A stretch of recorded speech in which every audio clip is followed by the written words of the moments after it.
ကတင်းရဲ့မြေဖြစ်လာအောင်ဘယ်လိုလုပ်ရမလဲ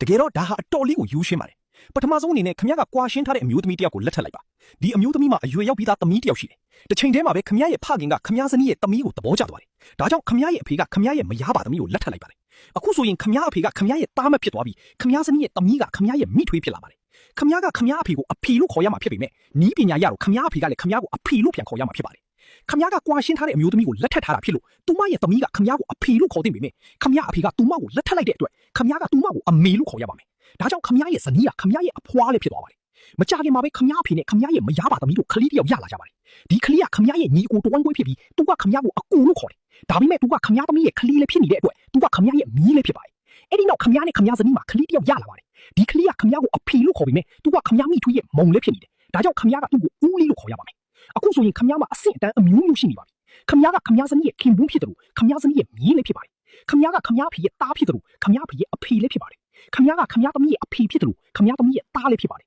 နောက်ဆုံးမှာတော့ခမရကကိုယ်တိုင်ရဲ့အဖိုးဖြစ်တယ်လို့ကိုယ်တိုင်ရဲ့မီးလေးဖြစ်သွားပါတင်ကတင်းရဲ့မြေဖြစ်လာအောင်ဘယ်လိုလုပ်ရမလဲ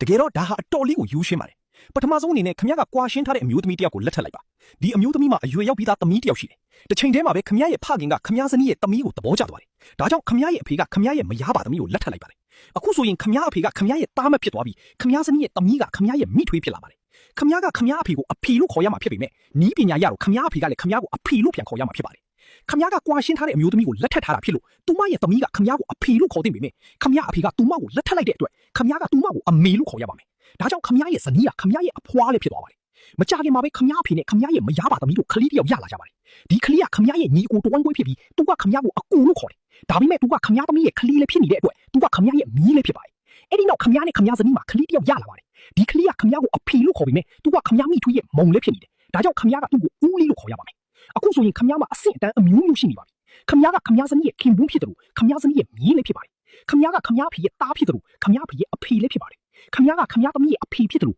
ခမရသမီးရဲ့သားလေးဖြစ်ပါတယ်နောက်ဆုံးမှာတော့ခမရကကိုယ်တိုင်ရဲ့အဖိုးဖြစ်တယ်လို့ကိုယ်တိုင်ရဲ့မီးလေးဖြစ်သွားပါ